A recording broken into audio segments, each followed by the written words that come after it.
Ani, bonjour, Vanessa Gray, Indigenous Backward Lodum, Anishinaabe, Kwe Lindau, Aamjiwnaang Nation.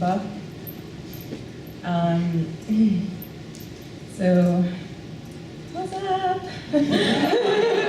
I'm Vanessa Gray. I just introduced myself a little bit. So that was in my language where I come from. I am Anishinaabe. That was read in Ojibwe. I basically said, my name is Vanessa Gray. I'm from the Bear Clan. I'm Anishinaabe Kwe, and I'm from Aamjiwnaang. So, yeah, this is new for me. This is where I come from. I'm sure you've heard of it a few times now. I don't really know. I guess you just go. I guess. So I don't know if you're okay with just continuously going, and because there's a lot of slides there, and we should talk about this before. It's fine. Okay, so I'll admit I am feeling extremely emotional right now. The film was showing clips of my home, of Chemical Valley, and how close it is to our community. And when I saw the Enbridge facility and Line 9, I got a little homesick because I'm like, oh, I want to go home. I miss my home. Oh wait, that's a little fucked up. It's like in a very toxic place, but that's what I think of when I think of my home, because that's what I grew up next to. That's what I know, and so it's a love-hate relationship. So I want to start off with asking you a few questions, if you don't mind.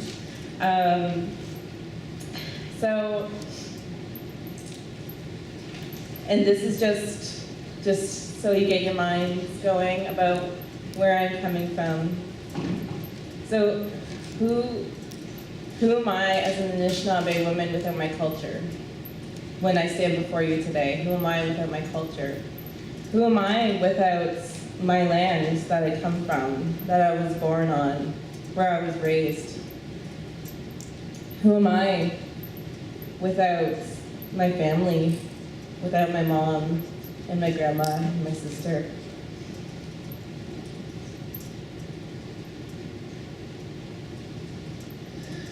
And who am I without my health? Would I be here in front of you today?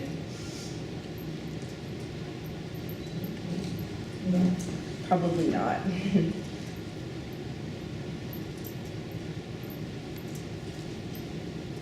Where I come from, and it's been mentioned a few times before.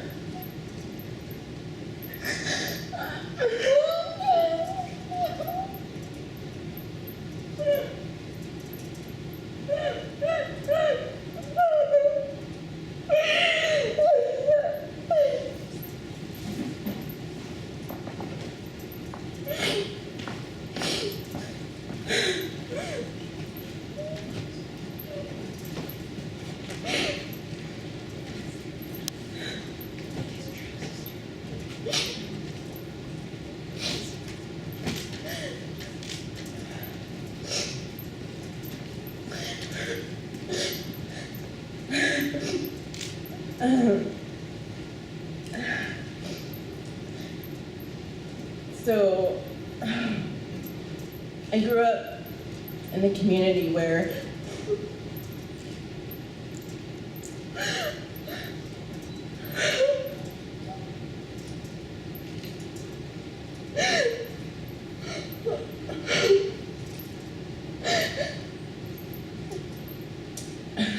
there's 63 high-emitting facilities within a 50-kilometer radius of where we live.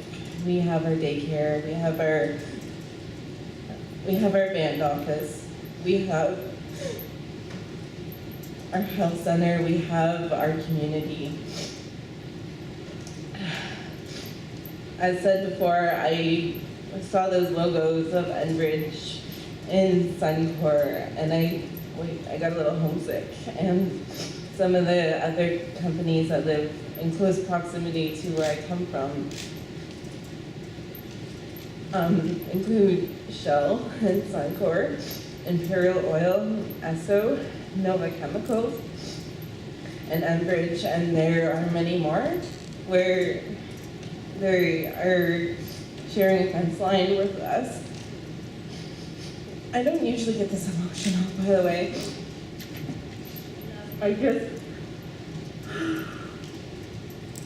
I just want everybody here to understand how much privilege you have when you go home and you have a safe community, you have a family to go home to, because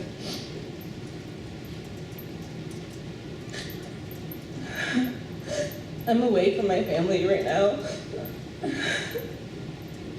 When I left home a week later, there was an oil spill. And just knowing that everybody is so unsafe in where they're living right now. And that's all of who I am, is surrounded by 40% of Canada's petrochemical industry, and right next door. And in my sister's community, they have declining salmon in their community. But we don't have anything like salmon in Aamjiwnaang. We have signs that tell us to stay out of the water because it's so toxic. At one point, we did have salmon in our community. We had fruit trees, we had traditional medicines, we had everything we needed to sustain ourselves at one point. Not in my lifetime. This is coming from elders I've spoken to. But I've never known that to be my community. I said before, I just know my community as a chemical valley. And once the land is dead, what's left of me is not a whole lot left. People always comment to me, and they always are very upfront with their opinions of what I should do and what my community should do. And they say, why don't you just move? Like, isn't that the logical thing to do? But where are we to go when this is the land that our ancestors have passed down to us? And once our land is gone, we have nothing left. People in my community who have joined a group I'd call ASAP have stated that they would go down with the land because I will never leave my community because some company like Shell says, oh, you know what, it's actually too toxic for you now. It's unlivable, so you should probably go. I won't ever do that. I'll stay where I'm needed, and I will stay.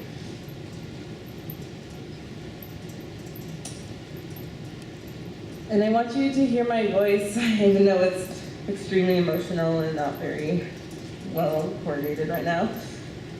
I want you to hear me and my message from a frontline, not only from a frontline community, but as the voice, as the message from your future generations. You don't want your daughters and granddaughters to be a mess like me.